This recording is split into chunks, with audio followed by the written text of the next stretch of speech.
మన వారాహి సిల్వర్ జ్యువెలరీలో అద్భుతమైన ఆఫర్స్ పొందండి మరియు కార్ గెలుచుకునే గొప్ప అవకాశం. 100% అడుగుతాను సార్. దేవినేని అవినాష్ని 2019 ఎన్నికలకు ముందు మీరే తెలుగుదేశం పార్టీలోకి తీసుకొచ్చారు. గుడివాడకు ఆయనను పంపించడానికి కారణం కూడా మీరే అని అంటారు సార్. వాస్తవం అంటారు సార్?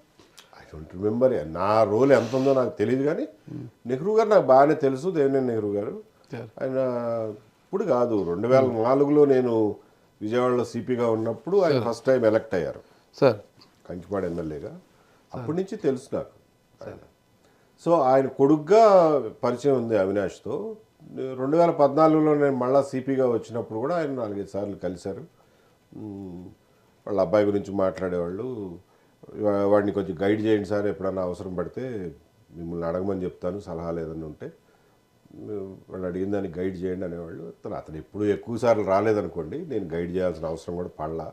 సో నెహ్రూ గారితో ఉన్న వ్యక్తిగత పరిచయం వల్ల అవినాష్ మీద కొంత సాయం చేయడానికి ఎప్పుడు రెడీగానే ఉండేవాడిని. అంత ఎక్కువ కూడా అతను అవసరం పడలా. గుడివాడ అతను క్యాండిడేట్ అవడానికి కారణం అని అంటారా?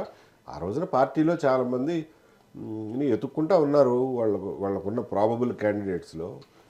సో పెనమనేని బాబ్జీ ఒకళ్ళు, దెన్ అవినాష్ ఒకడు, దెన్ రావి వెంకటేశ్వరరావు ఒకళ్ళు, మున్సిపల్ చైర్మన్ ఒక ఆయన శ్రీనివాసన్ ఉండేవాడు. ఆయన వీళ్ళందరినీ క్యాండిడేట్లుగా ఆ రోజుల్లో వడపోసినట్టు గుర్తు. సో అందులో అవినాష్ని ఫైనల్గా చూస్ చేసుకున్నారు. అది ఏదో పార్టీ నిర్ణయం లేండి, అందులో నాదేమిటి.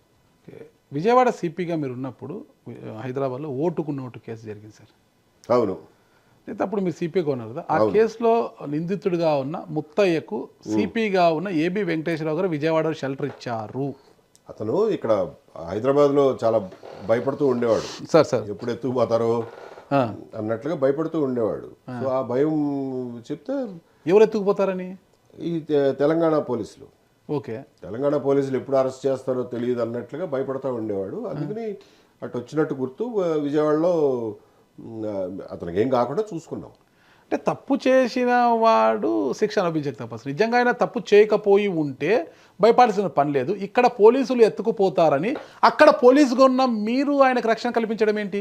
తర్వాత 2 నెలలకో 3 నెలలకో అతని మీద కేసు క్వాష్ అయింది హైకోర్టులో. మీకు గుర్తుందో లేదో, శివశంకర్ గారు జడ్జి గారు. ఓకే సార్, ఓకే, హైకోర్టులో క్వాష్ అయింది అతని మీద ఎఫ్ఐఆర్ కూడా.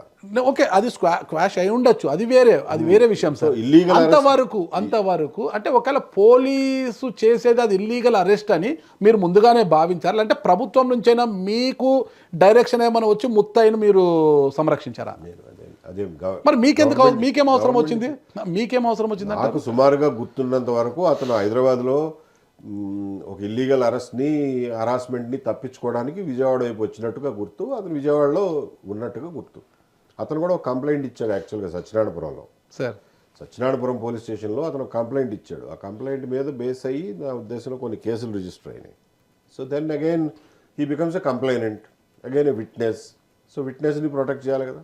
కేసుల్లో నిందితున్నప్పుడు ఏ రాష్ట్రంలో ఉన్నా కూడా పోలీసులకు ఇన్ఫర్మేషన్ ఇస్తే ఆ రాష్ట్ర పోలీసులకు చెప్పి నాకు ఏంటని సంప్రదించుకో ఒకరికొకరు ఇది చేసుకోవాలి సార్. కానీ ఇక్కడ నుంచి వచ్చిన అతన్ని మీరు సంరక్షణ ఏంటి? వచ్చి మా దగ్గర కంప్లైంట్ ఇచ్చాడండి.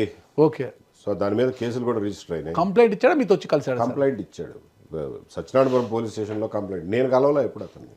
అంటే అతను ఇచ్చిన తరువాత మీరు అతనికి షెల్టర్ ఇవ్వండి, రక్షించండి అని మీ ఆదేశాల ప్రకారమే అక్కడ పోలీసు రక్షించిందా, అంటే వాళ్ళ స్వీయ నిర్ణయం అంటారా? అతను కంప్లైంట్ ఇచ్చినట్టు గుర్తు. కంప్లైంట్ ఇచ్చాడు, he becomes a complainant. Okay sir. Then again కంప్లైనెంట్ని ప్రొటెక్ట్ చేయాలి కదా.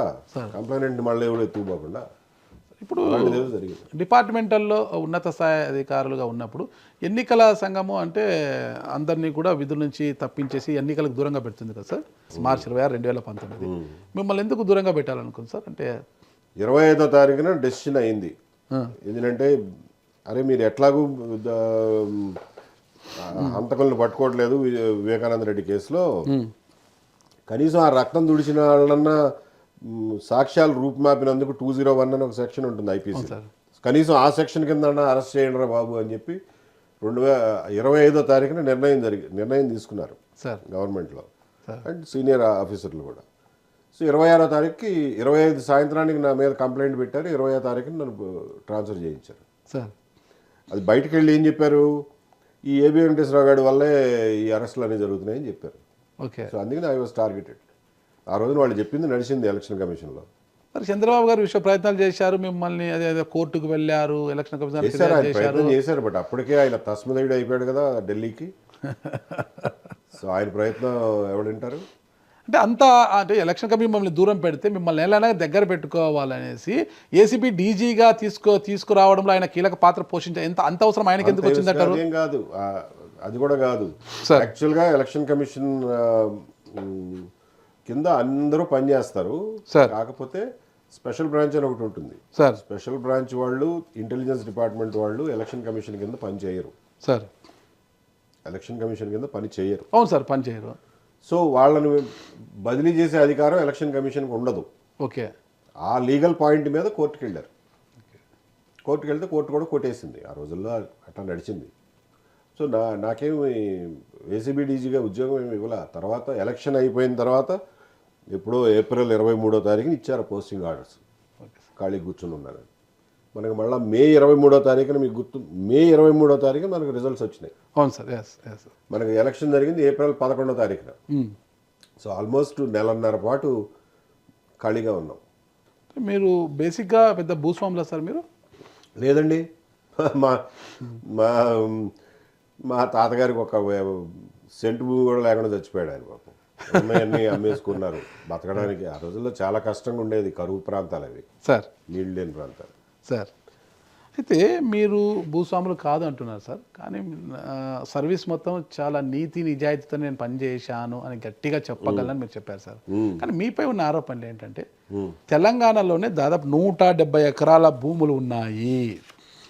ఇక్కడ నారాయణపేట జిల్లా మక్తల్ మండలంలో 57 ఎకరాలు, చిట్యాలలో 64 ఎకరాలు, జడ్చర్లలో బినామీ పేరుతో 50 ఎకరాలు, పెద్ద గెస్ట్ హౌస్, ఫామ్ హౌస్లు అన్నీ ఉన్నాయి అంటున్నారు. ఇన్ని ఎకరాలు ఎలా సంపాదించారు? అందులో ఏం విశేషం లేదులేండి సార్. ఆ జడ్చర్లో 57 ఎకరాలు ఎక్కడ ఉన్నాయో నాకు తెలియదు. మీరు చెప్తే చెప్పండి, మీరు చెప్తే నేను వెళ్ళి తెచ్చుకుంటాను సార్. అవి అసలు నాకు సంబంధం లేదు. Okay sir.